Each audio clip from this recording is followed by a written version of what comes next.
There was a moment just 2 years ago when I saw and was reminded of the power of a story in a sale, and it was with my husband, Michael. Now, we were in, at the time, Slovenia. Have any of you been to Slovenia before? It's a wonderful country, a beautiful country, nestled right between Italy and Croatia. You should go there. We were there because I was speaking for a conference about storytelling, not in Slovenian. They let me speak English, so that was good. And we were there right around the holidays. It was actually Thanksgiving, but if you can believe it, they don't celebrate Thanksgiving in Slovenia. It's just the pilgrims it's just not a thing. But they were celebrating the launch of the holiday season. And so the streets were alive that evening. It was kind of chilly. There was a cool breeze. It was kind of rainy and misty. There was Christmas lights hung between the old city streets. And my husband and I were strolling along, looking at the shop windows. Looking at the shop windows. Not buying anything, not going in the shops, because this is a very important thing you should know about my husband. He does not buy things, ever. Like his underwear will fall off of the elastic waistband. I mean, he knows that this is true. I have to secretly throw things in the trash for him to buy a new one. And even then, I'm not going to talk anymore about my husband's underwear. I don't even know if he has a wallet. And we had agreed, this no shopping thing was okay with me that day because we were on this week-long European trip, and each of us vowed to only bring a carry-on. And I had already bought a mug in Italy, so I couldn't buy anything else. Like, my suitcase was full, so. But then, out of the corner of my eye, I saw it. A glimmer, a silvery shimmer in the light of one of the store windows. It was glittery, sparkly, silvery sneakers. I mean, sneakers that were so glammed out, it's like they called to me, right? So I dragged my husband. Before he knew what had happened, we were inside the shop. I was back at the shoes, and he was hiding by the cologne, like just like wishing that none of this was happening. Now, here's the thing. When I went and actually looked at the shoes, I think they were using some sort of filter on the window because they looked a lot better in the window than they did up close. They were a mess. And suddenly I felt very guilty that I'd broken our pact not to shop. So I turned to race out of the store to grab my husband and get back into the streets. And just as we were about to leave, this man emerged from behind the cologne counter, a tall Slovenian sales clerk. Now, I am, as a rule, and I thought about this as I was preparing for our time together, I should go to accent school. I cannot do accents to save my life, right? So I'm not even gonna try to do his Slovenian accent, but so the weird accent that you hear next is just how I talk when I tell stories, okay? So this man emerges from behind the counter and says to my husband, which was his first mistake, "Are you looking for a scent?" Now, you should know this, not only does my husband not shop, he does not wear cologne.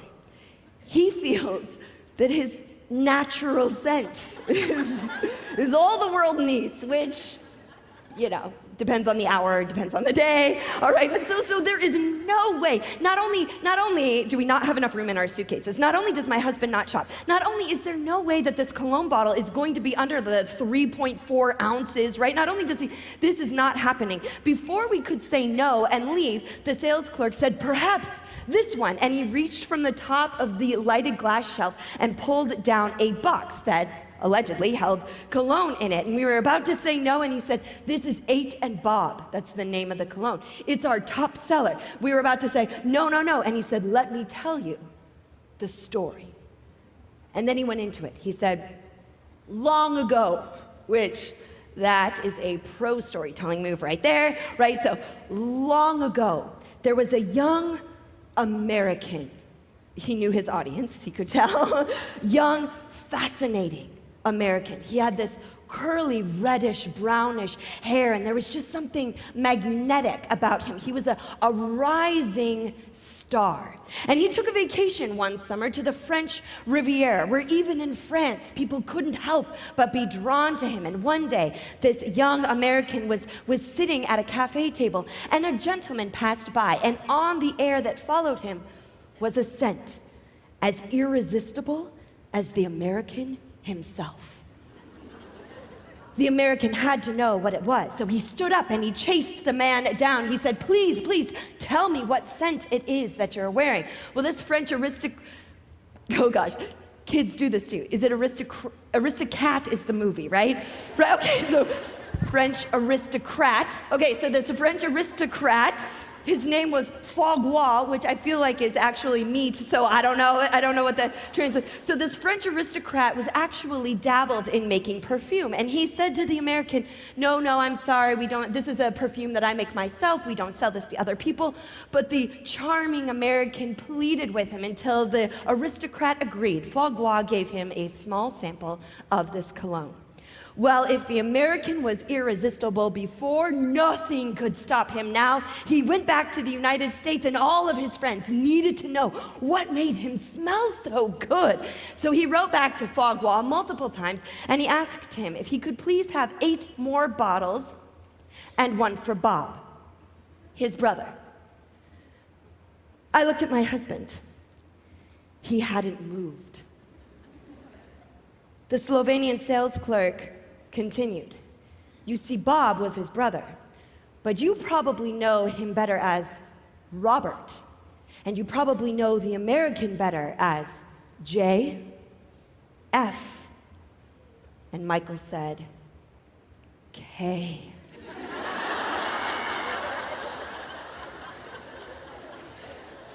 The Slovenian sales clerk knew what to do. He said, so this went on for several years, but then over time, trade between United States and France got a little harried, and so now Foie Gras had to sneak these bottles of cologne to the United States, and he did so, and at that point, the sales clerk removed the box, revealing a book.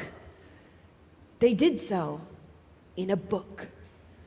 Foie Gras would carve out the pages of a book in the exact shape of the bottle of the cologne, place it in the pages, close the book, and that is 8 and Bob. And at that very moment, he opened the book cover, and there it was, the bottle of cologne, and my husband said, I will take it. And I couldn't believe what had just happened. I mean, this man buys nothing now, and this is really important that I point this out. We hadn't even smelled it. Like, we had no idea what it even smelled like. And so as it turned out, that day, they were all sold out of 8 and Bob. There was no more bottles to be purchased, and so we left the shop empty-handed. My husband was devastated, but he would not give up. And in fact, as we wandered the streets of Slovenia, he was talking about how he wanted to become the North American representative for 8 and Bob, a cologne he hadn't even smelled yet. So here's what I feel is very important we talk about here today. Because the clerk did not give him information about what was in the bottle. All he did was tell this man, who in no way was going to buy this product, a story that my husband could not resist. If you have ever struggled in your business to have people say yes, if you have ever thought that selling is so hard, if you get nothing else out of this session here today, it's how easy a story can make it.